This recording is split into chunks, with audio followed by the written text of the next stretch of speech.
I stand at the entrance of Belmont's, my fingers tightening around my leather clutch. Through the amber glow of vintage chandeliers, I can see them laughing, wine glasses held high in some private celebration. My family. The maitre d' smiles at me with practiced warmth. "Your name, miss?" Before I can answer, my mother's voice cuts across the dining room. "Oh, there she is, finally." Heads turn. I feel the weight of strangers' curious glances as I step forward, the quiet click of my heels against marble marking each step. My black dress is simple, but well-tailored, the kind that whispers success rather than screams it. They've positioned themselves at the restaurant's finest table, the one with the view of the downtown skyline I once dreamed of being part of. Mother, cousin Lucas, his wife Brittany. The light catches the ruby pendant at my mother's throat, a gift from my father before cancer took him during my sophomore year of college. I approach the table and stop, noticing immediately what they've chosen not to see. There is no chair for me. Lucas sprawls comfortably, one arm draped across the back of his chair, the other holding a glass of something amber and expensive. His smirk arrives before his words do. "This table is for family," he says, not bothering to lower his voice. "Go find a spot outside." The couple at the neighboring table pauses mid-conversation, their discomfort palpable. "Don't take it the wrong way, Rachel," Brittany chimes in with sugar-coated venom. "Lucas is just joking." But he isn't, and we all know it. I say nothing, my face betraying nothing, as I drag a chair from a nearby table. The legs scrape against the floor, the sound harsh against the restaurant's soft piano music. My mother doesn't meet my eyes. Helen Harrington, once the backbone of our family, now just another vertebra bent to accommodate Lucas's posturing. She fiddles with her napkin, smoothing imaginary wrinkles. "You're late," she says finally, as if my arrival 15 minutes early somehow disrupted their decades-long narrative. I settle into my mismatched chair. Traffic. I lie. The truth that I sat in my car for 20 minutes debating whether to come at Oliver's, no strategic advantage. As I watch them clink glasses, a memory surfaces sharp and uninvited. 4 years earlier.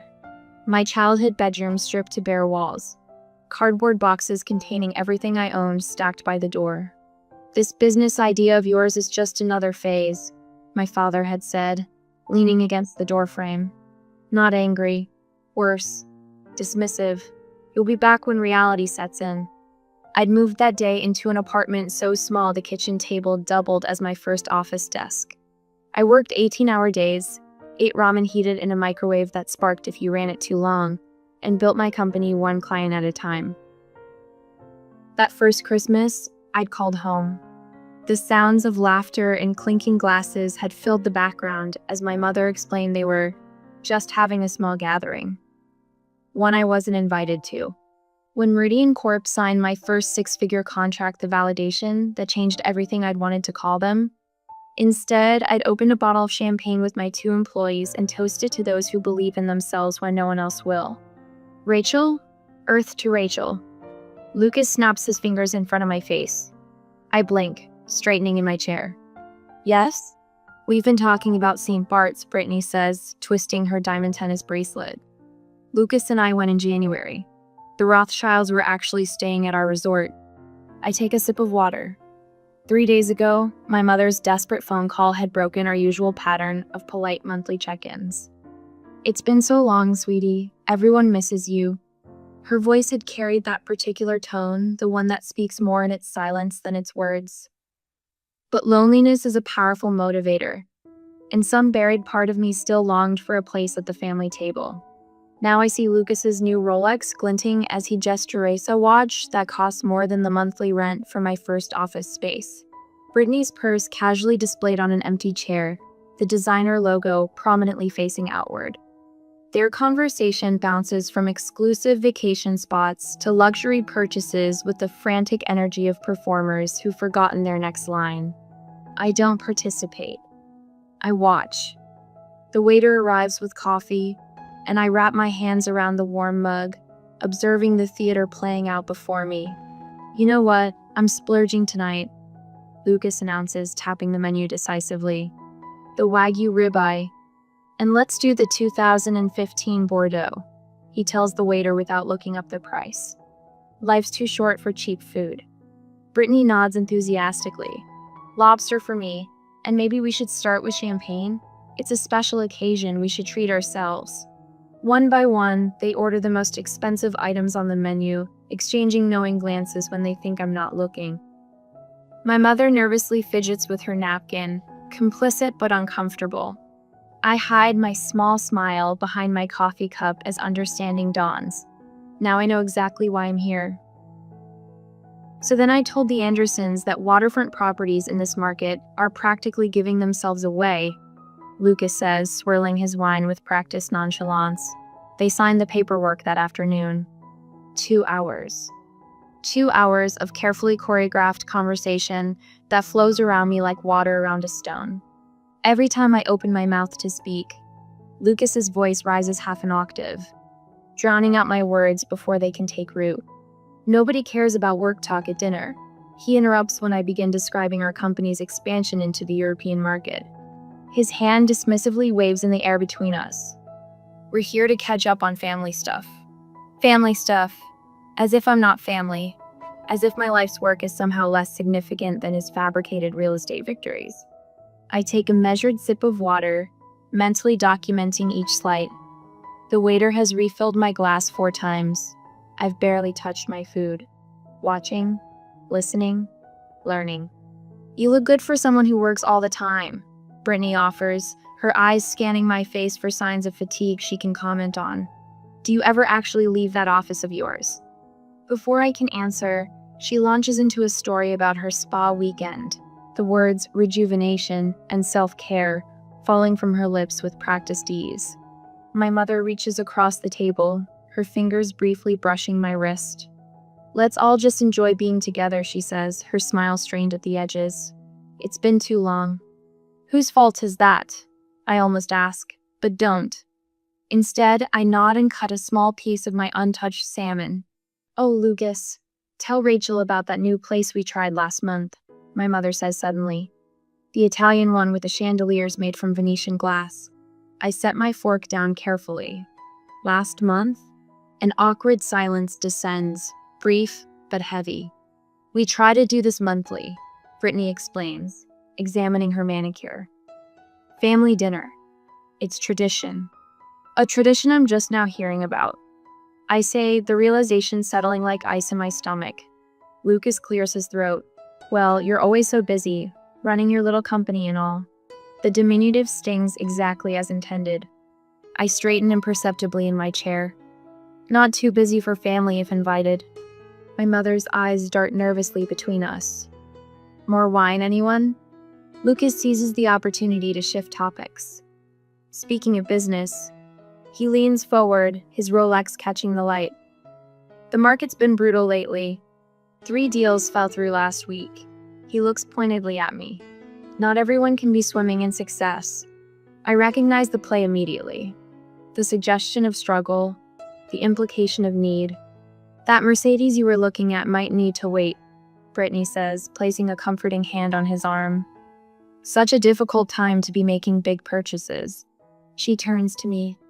I've been trying to find something to replace my Audi, but everything is just so expensive these days, even the base models. My mother nods sympathetically before adding, Rachel has been so blessed financially with her business taking off like it has. There it is. The setup crystallizes before me, elegant in its simplicity. The expensive restaurant, the lavish orders, the stories of financial hardship followed by pointed references to my success. They didn't invite me to dinner. They invited my wallet. The waiter approaches with practiced timing, a leather-bound check folder nestled in his hands. Lucas catches his eye and nods slightly. The folder lands directly in front of me with a soft thud. I don't immediately reach for it. The silence stretches, heavy with expectation. Liang Bai. Lucas finally says, leaning back with a triumphant smile. Thanks for dinner, Rachel. You don't mind, right? We figured since you're doing so well. All eyes turn to me. My mother's fingers nervously twist her napkin. Brittany's smile is brittle at the edges. Lucas radiates entitled confidence. My phone buzzes in my purse. I retrieve it, glancing at the screen. Meeting confirmed for 9 p.m. We've locked in the Singapore contract. Celebrating at the office whenever you can make it, Diane. A picture forms in my mind. My business partner, Diane, who stayed until 3 a.m. helping me finish our first major proposal. Miguel from development, who brought me soup when I worked through a fever to meet a deadline. Sarah from legal, who believed in our vision enough to leave her corner office at a prestigious firm. People who saw my potential, celebrated my victories, supported me through setbacks. My chosen family. The contrast is stark and clarifying. Blood ties do not automatically confer loyalty, respect, or love. Those qualities must be earned, cultivated through consistent action and mutual regard. I pick up the check slowly, examining it with careful attention. The table collectively exhales, relief rippling across their features. My mother's shoulders relax. Lucas's smirk deepens. Brittany adjusts her designer purse, already moving on to her next thought. I set the bill down directly in front of Lucas. My voice, when it comes, is quiet but firm. I'm not your personal ATM. The silence that follows is absolute. Lucas's face flushes red. Brittany's mouth opens slightly, no words emerging. My mother is the first to recover. Rachel, honey, she says, her voice taking on the placating tone she used when I was a child having a difficult moment. You can help them out a little, can't you? We're family. Family. The word hangs between us, its meaning twisted beyond recognition. In their definition, family means I give and they take. My success becomes communal property, while my struggles remain solitary burdens. I meet my mother's eyes directly. Yes, we are family, which is why I deserve the same respect you'd give to anyone else at this table. The trembling begins in Lucas's hands first, a slight vibration that travels up his arms as the reality of my refusal sets in.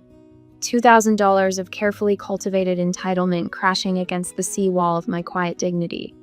I stand, gathering my purse. Not in anger or haste, but with the deliberate movements of a woman reclaiming her worth one boundary at a time. Have you ever had to stand your ground against family members who tried to take advantage of your success? What words did you use to set boundaries? The bill sits between us, leather-bound and imposing. $2,200 for a single dinner. Lucas stares at me, his face gradually shifting from smugness to disbelief as I make no move toward my purse. The flush begins at his collar and climbs upward, cheeks an angry crimson. You can't be serious. His voice rises, drawing glances from neighboring tables. You make more than all of us combined. I take another sip of my coffee, savoring its bitter warmth. That's irrelevant to who ordered what. Brittany leans forward, the sweetness in her voice curdling. We wouldn't have ordered all this if we knew you'd be so petty about it. Her designer bracelet catches the light as she gestures toward the untouched dessert plates, the half-empty wine bottles. My mother touches my arm, her fingers trembling slightly. Maybe we can split it somehow. You take half, and we'll manage the rest? The restaurant manager approaches, his practiced smile tightening at the corners. Is everything all right here? I couldn't help but notice some concern. His gaze flicks between our tense faces and the untouched bill, professional concern barely masking discomfort. Beneath my calm exterior, emotions crash against each other like storm waves. Anger, disappointment, a strange, unexpected grief for what this family could have been. We've been planning this dinner for weeks. Lucas finally admits, his voice dropping to a harsh whisper. You never return Mom's call. You're too busy for family gatherings. What were we supposed to do? Ask. I say simply, not manipulate. Brittany's perfect mask slips further. You never come to family things anyway, unless there's something in it for you. The accusation hangs in the air between us, heavy with irony she doesn't recognize. When have I ever been genuinely invited? I counter quietly. The last 3 Christmases. Dad's memorial service anniversary. Your housewarming. I was there alone, while everyone else brought partners and barely acknowledged. Mother dabs at her eyes with her napkin. We just thought you wouldn't mind helping out the family, she whispers, tears welling. Things have been difficult. I didn't know how else to ask you. Difficult how? I press, already suspecting the answer. Lucas and Brittany exchange glances. I lost my job 3 months ago. Lucas stares at his plate, the admission clearly costing him. The real estate market tanked and our firm downsized. He's been looking everywhere, Brittany adds quickly. But we have appearances to maintain. You understand that. I think about the Rolex on his wrist. The European vacation photos Brittany posted last month.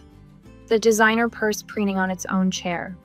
Our credit cards are maxed out, Brittany confesses, her voice barely audible. All of them. The picture clarifies, maintaining the illusion of success while drowning in debt. And I'm the designated life raft. I remember my 8th grade science fair winning first place with a solar energy project I built myself. My parents didn't attend. They were celebrating Lucas passing algebra with the minimum grade required. My high school graduation, where my valedictorian speech received polite applause from my family, followed by excessive fawning over my cousin's acceptance to a state college with a C average. Working 2 jobs to put myself through college while they posted family vacation photos from Cancun. Sorry you couldn't join us, Rachel, but we know how dedicated you are to your studies. The Christmas after I started my business, when Lucas loudly proclaimed to the extended family, Rachel's playing entrepreneur now. Let's see how long until she comes back to the real world. Holiday gatherings where I arrived alone because work consumed my life, while they brought significant others who were welcomed immediately. Family dinners where my growing business successes were deliberately ignored, changed to other topics with practiced smoothness. Remember Thanksgiving 2 years ago? I asked quietly. Lucas looks confused by this apparent non sequitur. I had just landed the Westfield account. It doubled my company's revenue overnight. When I mentioned it, you said, and I quote, "Nobody wants to hear about your little company at dinner, Rachel." That was just a joke, he mutters, but his eyes slide away from mine. And Mom's 4th of July barbecue last summer? When I mentioned we'd expanded to a new office downtown, you told everyone I was trying to sound important and changed the subject to Brittany's new car. Mother shifts uncomfortably, never having defended me against these slights. And now my little company makes me worth asking for money. I tap the bill with one finger. Interesting timing. The manager returns, his professional demeanor intact, but purpose clear. I apologize for the interruption, but we have other guests waiting. We'll need to resolve the bill soon. His polite words carry firm urgency. Lucas's frustration boils over. Fine. You've made your point. Just pay half. Brittany frantically taps at her phone, evidently messaging friends for emergency loans. From her increasingly panicked expression, the responses aren't favorable. Nobody's answering, she hisses at Lucas. Lucas pulls out his wallet, flipping through it with growing desperation. A membership card, a driver's license, a single $20 bill. Mother opens her purse, hands trembling, as she searches for a credit card they all know is already maxed out. The manager shifts his weight from one foot to another. We'll need to resolve this bill now, please. My mother pulls out a checkbook so rarely used the cover is still pristine. Rachel, please, she whispers, just this once. I think about all the just this once moments that would inevitably follow. The gradual erosion of boundaries, the entitled expectations that would grow with each concession. You ordered it, you pay for it, I say, meeting each of their eyes in turn. I'm only responsible for my coffee. I place a $10 bill on the table, $4 for my coffee, $6 for the server who has to witness this family drama. Lucas grips the edge of the table. You'd really let your own mother be humiliated in public? No, I answer, the word sharper than I intended. But I'd let adults face the consequences of their choices. What price would you put on self-respect? As I look at the $2,200 bill and the family who plotted for weeks to manipulate me into paying it, I realize I already know my answer. You'll regret embarrassing us like this. Lucas hisses, leaning across the table until I can smell the expensive bourbon on his breath. His voice is low enough that nearby diners won't hear the words, but loud enough to ensure everyone at our table does. The veneer of family warmth has vanished like morning dew under a harsh sun. Brittany's eyes well with tears, perfectly timed. 2 drops slide down her cheeks, leaving trails through her foundation, but somehow not disturbing her mascara. "I can't believe you'd do this to your own family," she says, her voice catching on the word family with practiced precision. "After everything we've done for you." Mother fidgets with her ruby pendant, twisting it back and forth on its chain. The pendant catches the light with each nervous movement, sending small red reflections dancing across the crisp white tablecloth. "Rachel, please," she says, not meeting my eyes. "After everything we've done for you." The phrase hangs in the air between us, a question without a question mark. I search my memory for what, exactly, they've done for me beyond offering conditional love with strings attached like puppet masters. The unified front they presented just minutes earlier, their smug certainty that I would cover this extravagant bill begins to crack like thin ice under too much weight. Lucas pulls out his wallet and slaps down a credit card with theatrical confidence. The manager runs it through the machine, then returns with a tight smile. "I'm sorry, sir, this card has been declined." Lucas's face flushes. He produces another card, then another. Each time, the manager returns with the same apologetic expression. Brittany digs through her designer purse, her fingers trembling slightly as she hands over her own card.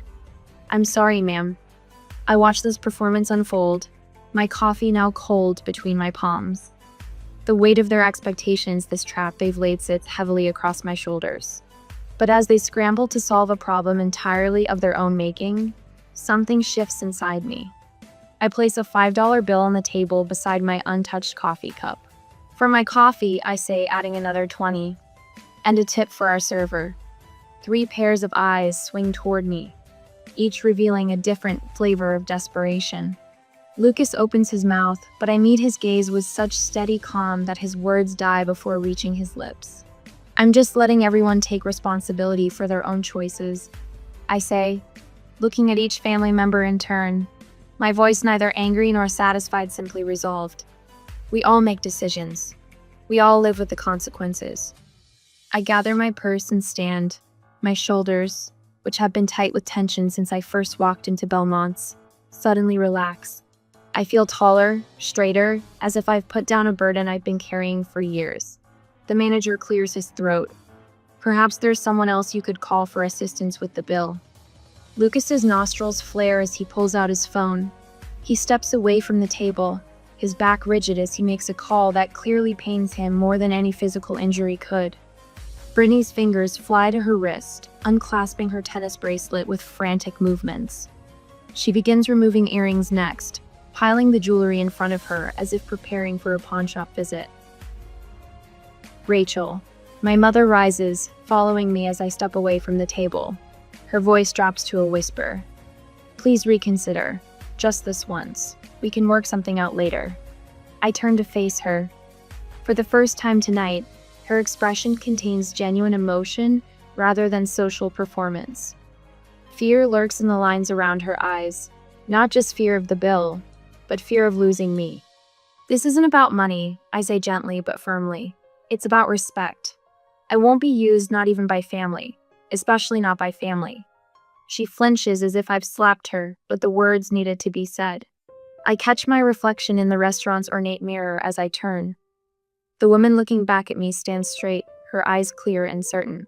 For the first time all evening, perhaps for the first time in years, I recognize myself completely. Tomorrow, I'll sit with my team people who value my ideas, who collaborate rather than manipulate. People who've earned my trust through consistent respect rather than assumed it through genetic connection. As I reach the door, my mother's hand catches my elbow. "Please don't leave like this," she says, her voice smaller than I've ever heard it. Her eyes, so like mine in color but not in conviction, search my face for mercy. I cover her hand with mine, feeling the paper-thin skin that speaks of her advancing years. "This pattern needs to end," I tell her, my voice softening. "I'm willing to talk just you and me when you're ready. But there need to be new rules. Respect, honesty, and no financial exploitation." She swallows hard, nodding slightly. Call me when you're ready, I add, squeezing her hand once before letting go. I push through the heavy glass door of Belmont's and step into the cool night air. Behind me, the family drama continues to unfold, but ahead of me stretches an evening suddenly free of obligation. A future reclaimed, one boundary at a time. The door remains open behind me both literally and figuratively, but only those willing to meet me on equal ground will find welcome on the other side. My heels click against the asphalt as I stride toward my car. The night air feels clean after the suffocating atmosphere inside. I hear the restaurant door slam open behind me. Rachel, Lucas's voice bounces off the parked cars. I keep walking, my key fob's in my hand, freedom just 20 steps away. Don't you dare walk away. His footsteps quicken, gaining on me. You're not part of this family anymore. The words are meant to wound, to stop me in my tracks. 5 years ago, they might have. I slow my pace but don't turn. Look at me when I'm talking to you. I pivot, shoulders square. Lucas's face is mottled red beneath the parking lot's fluorescent glow. Behind him, Brittany hurries to catch up, her designer heels clicking aggressively on the pavement. Several diners linger near the restaurant entrance, openly watching the unfolding drama. You ungrateful little, Lucas cuts himself off, breathing hard. Who do you think you are? I think I'm someone who just wanted a normal family dinner. My voice remains level, a stark contrast to his escalating volume. Brittany reaches us, slightly breathless. This isn't about dinner, and you know it. Mother appears in the restaurant doorway, hesitating. I see the indecision in her posture caught between her niece and nephew and her only daughter. Lucas runs his hand through his hair, a gesture so reminiscent of my father that it momentarily disarms me. Then his expression shifts, calculated concern replacing raw anger. Mom has medical bills she can't pay, he says, voice dropping to an urgent whisper. We wouldn't have asked, but it's serious. I look past him to Mother, who can't meet my eyes. The final piece clicks into place. This dinner wasn't just about sticking me with an expensive bill. It was the prelude to a much larger financial request. We wouldn't ask if it wasn't serious, Brittany adds, her voice honey-sweet again. Family helps family, Rachel. A couple passing by slows their pace, pretending not to listen. I wait until they're out of earshot. There are better ways to ask for help than manipulation, I say quietly. If Mom has medical issues, I'd be the first to know about it. Mother finally approaches, her ruby pendant catching the streetlight. It's just some tests, honey. Nothing to worry about. Insurance covers most of it. The betrayal stings worse than Lucas's anger. Mother was in on this scheme from the beginning, using her health as a bargaining chip. I take a deep breath, weighing decades of family history against this moment. Mom, if you have medical needs, we can discuss that privately. I'm willing to help with legitimate expenses. See? Lucas bursts in. She can afford. I lift my hand, cutting him off. I wasn't talking to you. Brittany steps forward. We're all family here.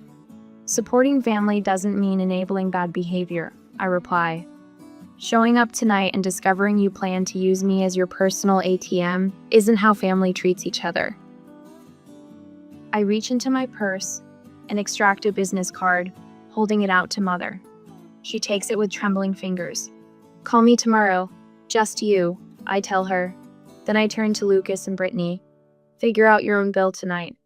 You can't be serious, Brittany sputters. I am. And if Mom wants to discuss her medical situation honestly, I'll consider helping. But I won't be manipulated again. I turn to leave, the weight of their stares heavy on my back. You think you're better than us now? Lucas shouts, his voice echoing across the parking lot. I pause, considering his question. Am I? With my successful business and financial independence, it would be easy to think so. But that's not it at all. I glance over my shoulder. No, just different, and that's okay. The simple truth lands like a stone dropping into still water. Lucas's mouth opens and closes without sound.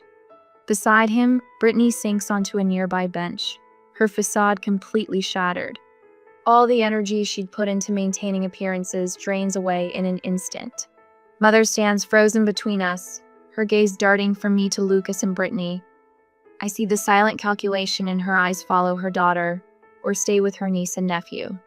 The tableau we create is illuminated by headlights as a car pulls into the lot, briefly spotlighting our family drama for all to see. "Rachel, please," Mother whispers, but doesn't move toward me. I nod once, accepting her choice without comment. My number's on the card. As I walk to my car, I don't look back.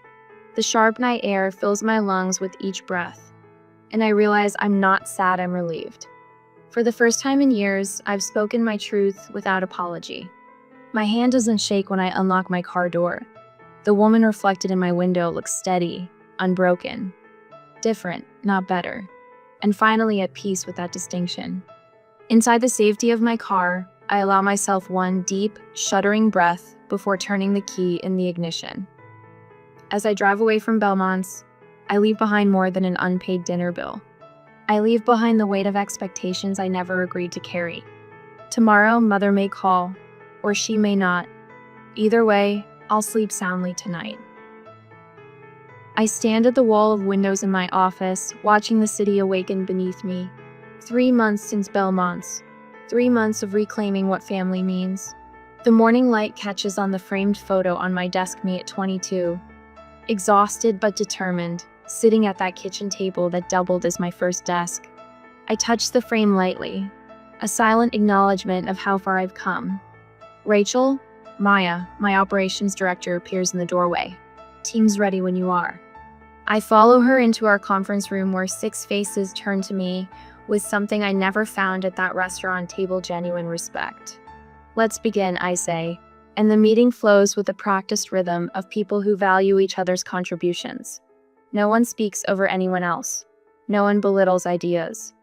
We build together, brick by thoughtful brick. This is what I've built. Not just a business, but a community. "One sugar, right?" Mom asks, sliding the coffee across the cafe table toward me. I nod, watching her hands steadier now than they were a month ago. We've made these coffee meetings a monthly tradition. Small steps. "The bookstore hired me full-time," she says, pride creeping into her voice. "Manager liked how I reorganized the history section." "That's great, Mom." She hesitates, then adds, "I've been meaning to thank you for not giving up on me that night." The memory of Belmont's flickers between USA ghosts growing fainter with each passing day.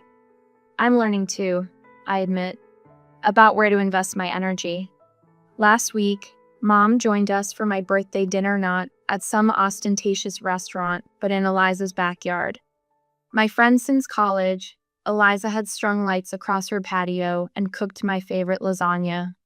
Mom brought homemade brownies and fit seamlessly into the evening, laughing genuinely at Jordan's terrible jokes and listening to Kim's stories about our early business struggles. For the first time, I saw her without the shadow of Lucas and Brittany looming over her. Lucas took a job in Hartford. Mom mentions casually as we walk through the park the following Sunday. Something in sales, smaller salary, but he seems, I don't know, lighter? I nod, not surprised. We've kept our distance, but through Mom, I've heard snippets. Brittany's Instagram no longer features designer labels and exotic locations, but home-cooked meals and local hiking trails. Their fall was hard but necessary. He asked about you, Mom adds tentatively. When he's ready for an honest conversation, he knows how to reach me. I've made peace with the timeline being out of my control. Some relationships heal, others remain broken. Both outcomes are acceptable. That evening, the aroma of garlic and rosemary fills my kitchen as friends move around the space with comfortable familiarity.